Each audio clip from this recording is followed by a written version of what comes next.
product universe here. Nancy Mace savagely grills the Washington, D.C. mayor on common sense issues. Chair recognizes Ms. Mace from South Carolina. Thank you, Mr. Chairman, and good morning. The government of the District of Columbia, under the leadership sitting in front of us today, has become a poster child for DEI and gender madness. This has led to government. Mr. Chairman, this is not a concert. This audience can just settle down. Stop I want to reclaim my time. the clock, and the gentlelady's right. Under the rules of the House, the chairman is responsible for maintaining order and preserving decorum in the committee room. I expect audience members to be respectful of the committee. So, I'd like to reclaim my time, too, you reclaim it. Absolutely. Ms. This has led to government-sanctioned racial discrimination and the erasure of women. Article 1, Section 8, Clause 17 provides Congress plenary authority over the District of Columbia. Using this authority today, I'll be introducing the No DEI in D.C. Act. This bill will rip the DEI and gender bender nonsense out of the D.C. government root and branch, and restore common sense and equal treatment under the law. As the individuals charged with writing D.C. laws, signing D.C. laws, and enforcing D.C.'s laws, we have some questions for you on the meanings of some of the curious terms we have found in the D.C. Code. My first question for Mayor Bowser, it's yes or no. The D.C. Code makes numerous references to, quote, structural or institutional racism. Do you believe the D.C. government is structurally or institutionally racist? Yes or no? Yes or no? Is D.C. government racist, institutionally racist? Yes or no? All right, you can't answer the question. So my next question for Mayor Bowser, since you're going to sit there and placate or just be quiet, in Section 7-1234.02 of D.C. Code, you use the phrase child welfare involved birthing people. Child welfare involved birthing people. Can you explain to me what this means? I'm not that familiar with that part of the code. Okay, and so you don't know. In Section 7-1234.02 of D.C. Code, you use the phrase justice involved incarcerated and homeless birthing people and their non-birthing partners. Can you explain to this committee what that means? I would have to see the whole section. You don't know. You're literally the mayor of D.C. and you don't know your own code of laws. Well, I don't know. All right, one thing we noticed the D.C. Code struggles to define is the term woman. So, Mayor Bowser, what is a woman? I'm a woman. Are you a woman? 100%. Okay. 100%. I'm a woman. You're looking at one. Okay, good. You actually, in Section 3-703 of the D.C. Code, you use the phrase, the intersectionality of gender and race to create unique dynamics and effects. Can you explain what this means to the committee? Where is that, ma'am? Section 3-703 of the D.C. Code. Do you know what that means? No, you don't know what that means. So Chapter 14D of the D.C. Code establishes the commission. I'm happy to answer questions. Mr. Chairman, I'm going to reclaim my time. This is not her time, it's my time. You can be quiet as I ask you questions, and then you can answer them. And then you can answer them. I'm not, Mr. Chairman, this is my time, not hers. I'd like to reclaim my time.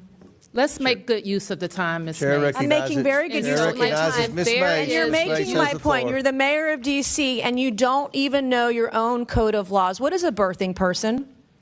I would assume it's someone who gives birth. All right. Why don't you use, are these women? Are these moms? Do you think it's appropriate to call them birthing person? Can a man birth a person? Well, that's what I would call it, but I don't write all the laws, and I'm not familiar with every section. Can men get pregnant? No. Can men become women?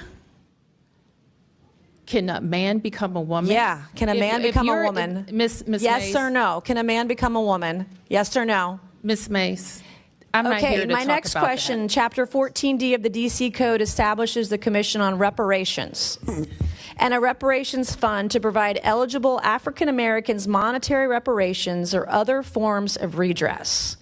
Is it the position of D.C. government benefits should be provided to individuals on the basis of race? I believe that the legislation requires a study. Okay, I'm asking you, is it the position of the D.C. government that government benefits should be provided on the basis of race? If you're is the referring to question. that legislation, I believe it requires a study. Okay, I'm asking you a question. Do you believe that government benefits should be given out on the basis of race? That is the question. This is the third time I'm asking. We have any number of benefits programs, and eligibility is established. You're not answering any of these program. questions. I'll give it to you. You're slick. In Section 2-1383 of the DC Code, you use the phrase social value of the LGBTQ community business economy to the district. Can you explain what this means to the committee? It means that LGBT businesses provide economic benefit to the district's economy. Do you think all businesses provide economic benefit to the DC economy? They should, or they would be out of business. Yeah, of course. All right, thank you, Mr. Chairman. I yield back. Golly, Nancy Mace was like shot out of a cannon right there. She was all fired up and ready to go. Who put Red Bull in her cereal? I mean, she was ready to go. She savagely grilled the Washington, D.C. mayor, Muriel Bowser, for all to see, flaming her about her progressive and radical beliefs as D.C.'s mayor, progressive and radical policies and beliefs which she would not stand by, as she acted a total fool to what Nancy Mace was saying. She acted like this was the first time she ever heard of these policies, even though these are the policies that she practices and has implemented in Washington, D.C. Crazy woke policies which Nancy Mace would not let the mayor get away with. Policies that Miss Bowser tried to run away from. She would not stand up for her own beliefs. Either way, this was one heck of a hearing here, as the women fully acknowledged that they are both women and not birthing people. The term birthing people, which is a woke term that has been used recently to eliminate and replace the word woman. The word woman is being eliminated in favor of this term and other more, quote, socially acceptable terms, because apparently the words biological man and biological woman hurt some people's feelings.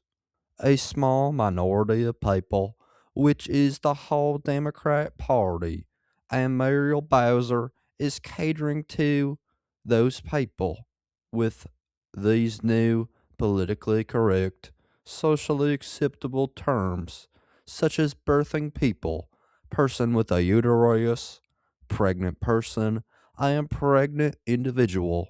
Why can't they just say the word woman anymore? They're erasing biological women, with men pretending to be women, and women pretending to be men. Just look at Leah Thomas, a renowned record breaking female swimmer, who happens to also be a biological man, but was allowed to win the NCAA women's swimming title, breaking all the women's swimming records. This was allowed to shamefully take place under Biden and will only get worse if a Democrat becomes president again. Can we just go back to the fully common sense world where there are only men and women, or male and female? Nancy Mace was right to put this sick and full blown crazy BS on blast. But that's just my 2 cents, and you are entitled to your 2 cents. If you want, share your opinion in the comments below, as all viewpoints are welcome. If you enjoyed this informational and educational video, then give the video a like and turn on my channel notifications so that you'll be notified the next time I release a new video. Thanks for watching, God bless you, and God bless America. Click on the videos on the screen to continue watching my content.